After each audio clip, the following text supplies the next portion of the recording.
Assalamu alaikum. How are you all? I hope you are all fine. I'm your teacher Javeria Abbas. Subject SST Grade 5 of the Educators Jalal Campus. Unit हमारा first physical regions. बेटा ये जो मैं आपको lecture देने जा रही हूँ ये सिलेबस क्विज 2 का है। बेटा इसमें हमने 2 चैप्टर्स पढ़ने हैं। फर्स्ट चैप्टर है classification of region in Pakistan, chapter 2 regions of the world. ठीक है, classification of the region in Pakistan यानी कि पाकिस्तान में जो सतह पाई जाती हैं उनकी ग्रुपबंदी यानी कि उनको किस लिहाज से तकसीम किया जाता है वो पढ़ेंगे। रीजन्स ऑफ द वर्ल्ड उनकी दुनिया में कितने सतह पाए जाते हैं उसके बारे में हम पढ़ेंगे। ओके, नेक्स्ट बेटा ये जो चैप्टर्स हैं आपने इसकी रीडिंग खुद ने कर लेनी है। ठीक है, वर्ड मीनिंग भी लिख लेने हैं फोल्डर पे और इसको याद भी करना है। पेज 10 पे आ जाएं। आपकी एक्सरसाइज दी गई है, आंसर द क्वेश्चन। बेटा इसमें हमने 5 क्वेश्चन करने हैं। ओके, फर्स्ट चैप्टर के how many physical region are there in Pakistan, name them. यानी कि पाकिस्तान में कितने फिजिकल रीजन पाए जाते हैं उनके नेम लिखने हैं। फर्स्ट बेटा पेज फर्स्ट पे आ जाएं। Pakistan can be divided into 5 main physical region यानी कि पाकिस्तान को 5 फिजिकल रीजन में तकसीम किया गया है।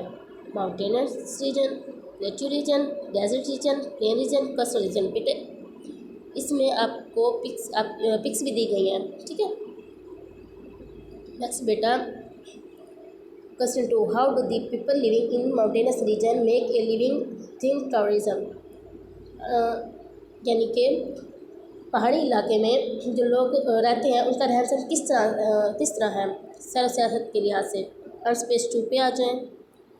पेज 2 पे आ जाएं बेटा, इसका जो आंसर है वो ये है they grow potatoes, wheat, barley and some small vegetables. ठीक है, सम स्मॉल वेजिटेबल्स।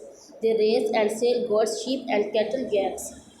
यानी कि ये ग्रो करते हैं potatoes, wheat, barley and some small vegetables. They raise and sell goat, sheep and cattle. और ये क्या करते हैं कि लेते हैं और बेचते हैं मवेशी। नेक्स्ट बेटा question 3 why are living conditions difficult in this region. यानी कि इस रीजन्स में लोगों को क्या मुश्किलात पेश आती हैं, किस तरह से उनकी जो ज़िंदगी का रहन सहन है क्यों मुश्किल हो जाता है। और पेज 2 पे आ जाएं। यानी कि ये माउंटेनस रीजन के बारे में पूछ रहे हैं। इसका आंसर है बेटा the people living in these mountainous regions have learn to adopt the harsh condition. यानी कि लोगों को जो है वो काफ़ी सारी मुश्किलात का सामना करना पड़ जाता है। For life in the mountains is hard. यानी कि पहाड़ में बहुत ज़्यादा मुश्किल हो जाती है। पहाड़ी इलाकों में ज़िंदगी बहुत ज़्यादा मुश्किल हो जाती है। क्यों मुश्किल हो जाती है? The facilities we are use to very rarely available. Their televisions, car, efficient bus services, telephone, electricity and gas। यानी कि जो हमारे पास फैसिलिटीज़ होती हैं जैसे कि गैस, बिजली, ये जो होते हैं उनके पास ये सहूलियत मौजूद नहीं होती। इस वजह से उनका जो पहाड़ी इलाके में जो लोग रहते हैं उनका रहन सहन बहुत मुश्किल हो जाता है। नेक्स्ट बेटा question 4 how are the Balochistan plateau region and the Anatolia region alike. ये जो रीजन्स हैं Balochistan plateau region and Anatolia region, ये किस तरह से एक दूसरे से ममासलत करते हैं, इनके मिलते जुलते हैं, क्यों मिलते जुलते हैं। और पेज 4 पे आ जाएं। It experience high temperature in summer. यानी कि गर्मियों में हाई टेम्परेचर होता है यहाँ पर and low temperature in winter. Okay, like Balochistan plateau and the salt range. ठीक है, यहाँ पर क्या होता है समर में इनके गर्मियों में हाई टेम्परेचर होता है और सर्दियों में कम टेम्परेचर होता है। इनके टेम्परेचर के लिहाज से ये दोनों में मसलत पाई जाती है। ओके, नेक्स्ट बेटा क्वेश्चन 5 राइट अ नोट और साल्ट रेंज। के साल्ट रेंज के बारे में आपने लिखना है। पेज 3 पे आ जाएं।